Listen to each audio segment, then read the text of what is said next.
Halo semuanya, perkenalkan saya Sinta, salah satu case koordinator di Wonderland Consulting Australia. Saya harap teman-teman semua yang menonton video ini dimanapun kalian berada senantiasa dalam keadaan sehat.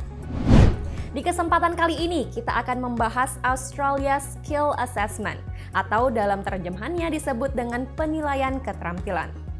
Dalam pengajuan visa kerja terampil di Australia, penilaian keterampilan adalah hal yang sangat penting. Mengapa? Karena disinilah ajang di mana Anda harus membuktikan ke pemerintah Australia maupun calon sponsor Anda bahwa Anda memang memiliki keterampilan yang memadai dan memang layak untuk mendapatkan sponsor atau undangan dari pemerintah Australia. Dan juga Anda harus memahami bahwa standar kualifikasi, pengalaman kerja, dan yang lainnya tentu saja berbeda di Australia. Hal ini yang menjadi alasan utama mengapa Anda harus memiliki hasil penilaian keterampilan atau skill assessment sebelum mengajukan visa kerja ke Australia. Sebelum menjelaskan lebih lanjut, yuk kita pahami apa saja visa yang membutuhkan penilaian keterampilan atau skill assessment. Pertama, ada General Skilled Migration atau GSM Visa dengan subkelas tertentu yaitu subkelas 189, 190, dan 491. Yang kedua, yaitu Employer Sponsored Visa dengan stream subkelas 186, 187, dan semua stream untuk visa subkelas 482 atau visa PSS. Yang ketiga, ada Visa Temporary Graduate subkelas 485 dalam stream kerja lulusan atau Graduate Work Study Stream. Jika Anda tertarik untuk bekerja di Australia dan pekerjaan yang Anda tuju terdaftar di SOL atau Skilled Occupation List, Anda harus melakukan penilaian keterampilan dan kualifikasi Anda. Di penilaian keterampilan ini, biasanya Anda akan dihadapkan dengan 4 proses. Apa sajakah itu?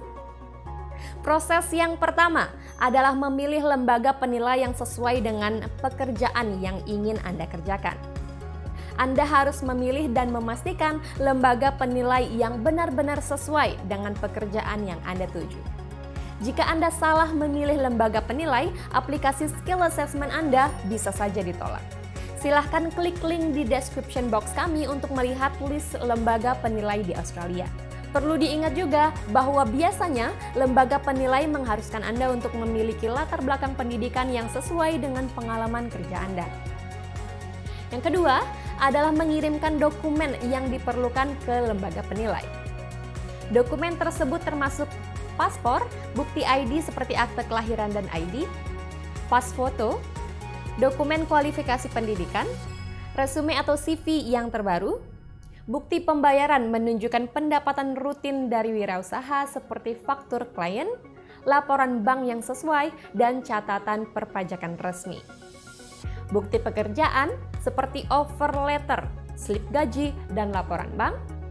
Surat keterangan kerja dari perusahaan Anda yang menjelaskan peran dan tanggung jawab Anda.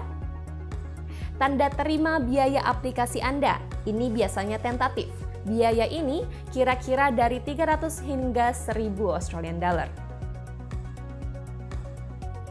Yang ketiga adalah proses penilaian, proses penentu apakah Anda layak lulus atau tidak. Lembaga penilai yang Anda pilih mungkin melibatkan kombinasi tinjauan dokumen, wawancara, dan lainnya berdasarkan dokumen yang Anda kirimkan.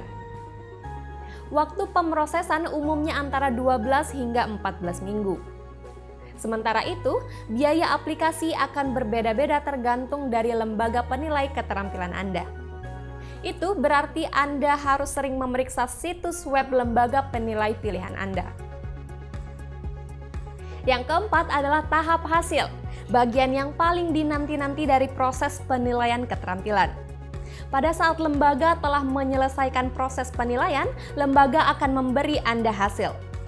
Jika keterampilan dan kualifikasi Anda memenuhi persyaratan untuk pekerjaan yang Anda inginkan, bisa dibilang Anda lebih dekat dengan persetujuan visa kerja terampil Anda.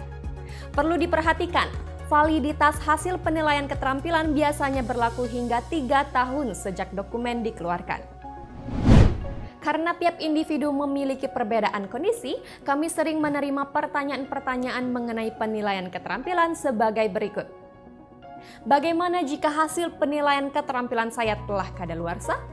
Bagaimana jika lokasi kerja saya berubah? Apakah itu akan mempengaruhi penilaian keterampilan saya sebelumnya? Jika saya bekerja di pekerjaan yang berbeda dari apa yang dinyatakan dalam dokumen penilaian keterampilan saya, apakah saya perlu mengikuti tes lain untuk pekerjaan tertentu? Jika ada pilihan lain selain mencari saran dari Department of Home Affairs sebelum memulai proses, Anda dapat mempertimbangkan untuk diskusi terkait penilaian keterampilan Anda dengan agen migrasi terdaftar dan profesional. Jangan ragu untuk meninggalkan pertanyaan Anda di kolom komentar ya. Kami akan segera merespon semua pertanyaan kalian. Jika kalian ingin langsung berdiskusi dengan salah satu konsultan kami, kalian bisa langsung menghubungi kami melalui salah satu cara di bawah ini. Terima kasih telah menonton dan jangan lupa untuk subscribe ke channel kami dan kunjungi situs web kami untuk mendapatkan berita dan informasi visa terupdate lainnya. Bye-bye!